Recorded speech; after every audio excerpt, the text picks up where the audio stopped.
What's going on, guys? Nemesis here and back at it with a new video. We're 7,929 trophies. We are top 272 in the world right now. So I'm going to go show you a few replays. Please make sure to like and subscribe and let's get it. Okay, so we got our first game against EA Danny. He's going to be playing the Giant Queen Graveyard deck.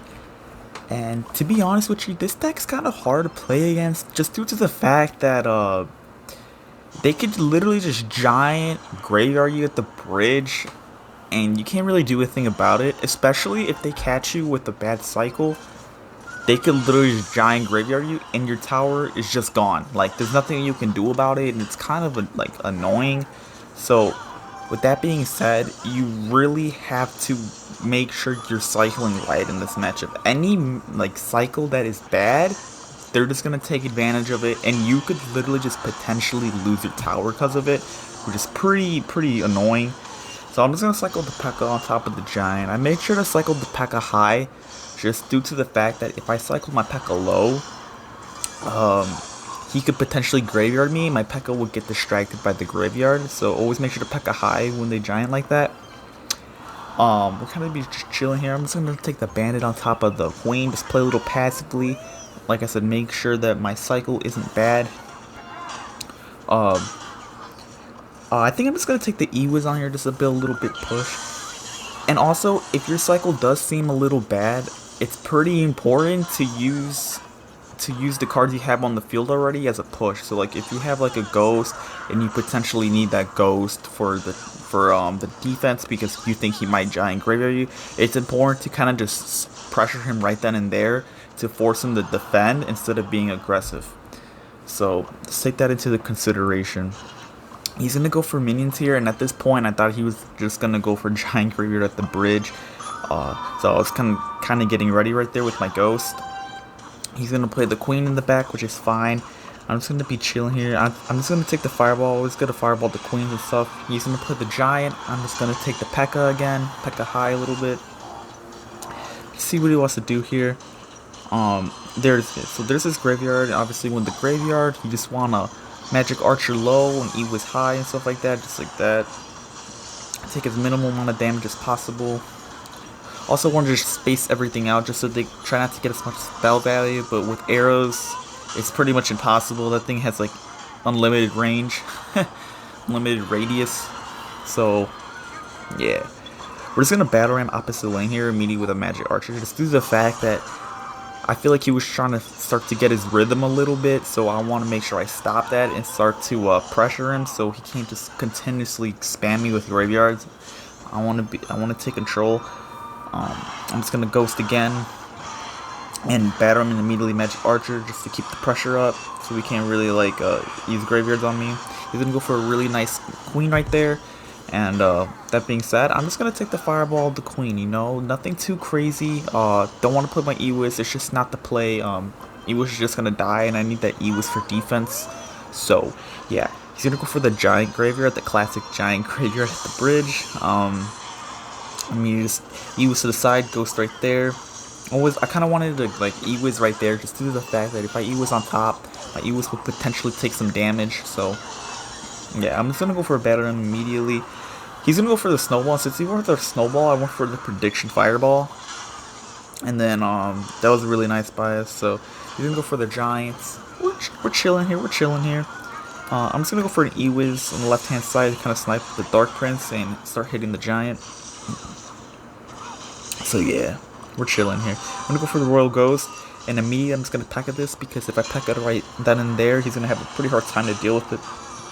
Take a Magic Archer on top of the Queen, try to get some kind of damage, and at this point in time he missed the Snowball on my Magic Archer. So with that being said, I'm going to take full advantage of my Magic Archer being on the map right now and spam him. And since he didn't have a Snowball at the time, he couldn't really reset my battle ram, so that is game number 1.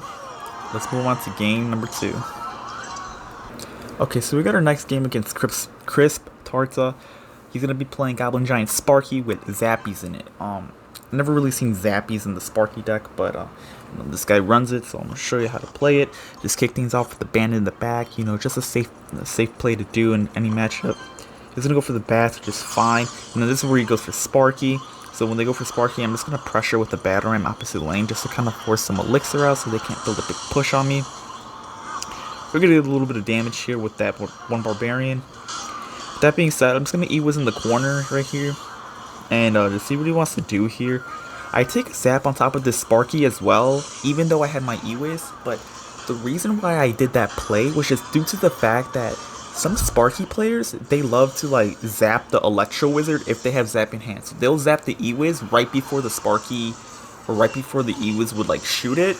And then that would make the Sparky win the 1v1 against the Electro Wizard. So I did that just in case he were to do a play like that. I knew he was pretty aggressive there, so I took the Batarang on the right-hand side and stuff like that. You know, I was gonna get a nice push, especially because he used Zap, so he wasn't gonna reset right there. And then I'm gonna E-Wiz on the right-hand side, like the far right. This is the fact that I could have played it in the middle, but just in case he had something else, like in his deck that I wasn't like really aware of, playing E-Wiz in the middle a lot is always just like a predictable play. So yeah, I did that. I'm kind of just chilling here to see what he wants to do. I'm just going to go ahead and just drop my Magic Archer in the middle. Just due to the fact that, like, he can't take this off the board necessarily. And I'm going to go for a Ghost too, just so I can force his Mini Pekka out of hand. So if he wanted to do his Goblin Giants, like, Mini Pekka push, he's going to have to wait a little bit longer. I'm going to go for a Bandit right side lane, just because he didn't have Mini Pekka or Dark Prince at the time. So I'm going to get a really nice connection there with my Bandit. And then with this Dark Prince coming down the lane, I'm just going to take an E-Wiz right here. Get a really nice counter against that Dark Prince. And we're vibing. So he's going to go for the Zappies. I thought I was kind of trying to predict his Sparky in the back. So that's why I played the Batarang right there. Just so I could like spam him really hard opposite lane. Magic Archer is doing a lot of work right here. He's going to go for his Goblin Giant Rage. And this pretty much won me the game essentially. Like I put my Pekka on top of that Mini Pekka, just so my Pekka could DPS down his Mini Pekka and I can get a really big counter push. Because if I played my Pekka on top of his Goblin Giant, the Mini Pekka would just shred my Pekka because he had Rage Spell. So, yeah, that was really nice. I'm just going to spam on here like relentlessly essentially because I have a decently healthy Pekka. And it's just the perfect opportunity, and I take the zap on top of those bats, and that is game number 2. Let's go on to game number 3. Okay, so we got a final game here against this Graveyard Queen deck. We'll just call it Queen Yard. And this is a really hard matchup. It's like a hard counter essentially. But a good thing about this is that he was actually so much higher than me in trophies. Like, it wasn't even funny. I think it was like over like, what, like 100, like 25, 130 trophies or something. So I got a plus 45 out of this. Really nice. I'm going to cycle my Magic Archer in the back. He's going to kick things off with the Baby Dragon. So I'm just going to go ahead and protect it with my Batarang right there. And then he revealed his Tombstone. So with that being said, I knew it was like, oh, this is Graveyard. So he's going to go with the Archer Queen right there. I'm just going to play a little passively. Right here, I actually go for a Batarang. Or not a Batarang. I'm going to go for a Bandit. And I'm going to surprise him with that Bandit. He was not ready for that because with that Bandit, he's forced to play the Queen ability really early, and I was going to get a nice connection on the tower. So really nice play by us. At this point, since I knew he was kind of waiting a little bit, I knew he was going to go for a Tornado, so I preemptively Pekka'd right there, just so I could get like a, you know, the 3 elixir lead. So it's essentially a 4 elixir Pekka right now.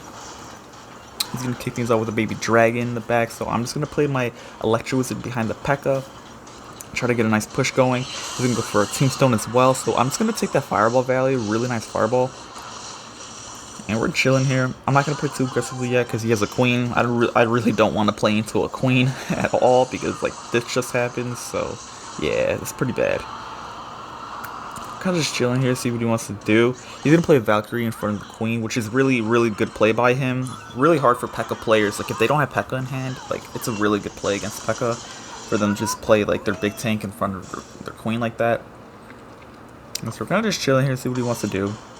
It's really important in this matchup not to be like too aggressive. You can only be aggressive when their cycle is bad, so you don't get like punished for it and stuff like that. He's gonna go for the Graveyard Baby Dragon combo, so I'm gonna Magic Archer low, E was high for a really clean defense.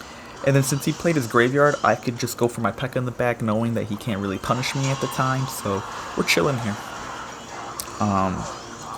See what he wants to do here.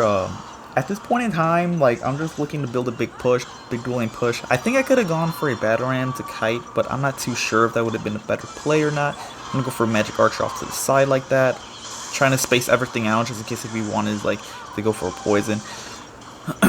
He's gonna go for the queen right there. I'm gonna use this fireball, and I'm gonna, like, use it to propel the queen, like, towards my Pekka right there. Just so my Pekka can get a clean shot right there. So really, really good by us. I'm gonna Pekka on top of this baby dragon, but I messed up my placement, which is really bad. But it is what it is. I'm gonna go for the Ghost High, just to DPS down the Valkyrie, and I'm gonna take a zap as well. And I thought he was pretty aggressive with that poison, so I'm just gonna go for like a really good bandit at the bridge just to see if I could surprise him.